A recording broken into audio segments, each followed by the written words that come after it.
Wow, absolutely fantastic. That was the Pipettes live on Exposure, and that song is called Pool Shapes. And I feel like a 14-year-old back in 1965 or something, lying on my bed, looking at your posters on the wall, thinking, oh, aren't they pretty?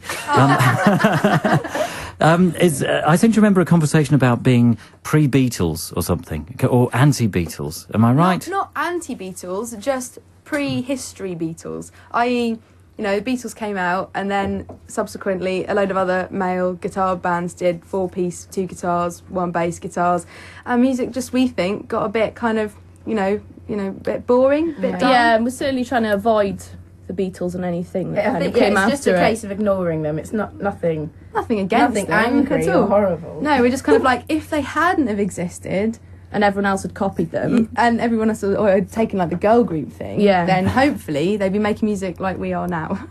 Fingers crossed. So yeah, that's what it's about. Excellent. So say if the Shangri-Las and the Dixie Cups and the Angels had all had as big a success as the Beatles, then probably boys would be wearing their wigs instead of wigs like John Paul, George and Ringo or something. Exactly. It would be an interesting society that we'd live in, I think. Fancy dresses instead of, kind of soldier jackets or whatever it was that they wore. Better all round. Yeah. And what do you think? I mean, it seemed in the last year or so, there seemed to be there seems to have been a great resurgence in girl groups of late. For instance, I've got the organ in session tonight, and there are 5 girls from Vancouver in Canada, and there seem to be kind of girl groups popping up all over the place. I mean, do you feel a kindred spirit just because of your gender?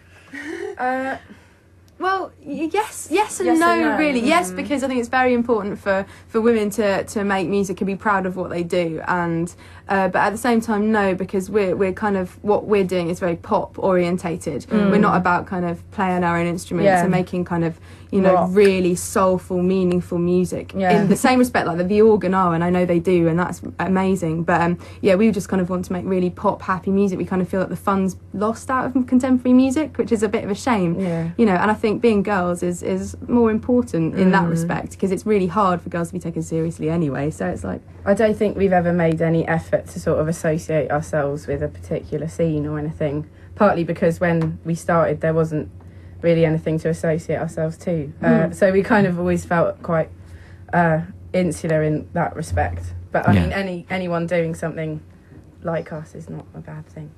We want more girls in the music industry. And I mean, have you been? You have been touring the country and stuff. How have people reacted to you? Better and better, I think. It's always kind of what's going on to begin with, because it's quite a blast, I think, when we come on. It's quite an impact, but and definitely audiences have grown, which can't be a bad thing. It's going all right. I mean, I was thinking, just looking at you doing this now, you could be doing this on street corners wherever you go. So when you hit a city, you make a point of kind of going out somewhere near a record shop and kind of do a few songs, earn a few extra bits of coinage to pay for a meal. Earn money generally. That'd be nice. But, it just seems so straightforward what you do in that way. I think you should do that kind of thing. Yeah, I think we should. Plan. Yeah. Right, we're in Glasgow tomorrow, so look out for us. It could be busking in a street near you. That policeman dragging us away. I'm sure that wouldn't happen. It depends. Well, it depends what you were doing at the time. Right, yeah. Do you want to play us another song? Yeah. Or sing us another song, I should say, really. This is our theme tune, We Are the Pipettes.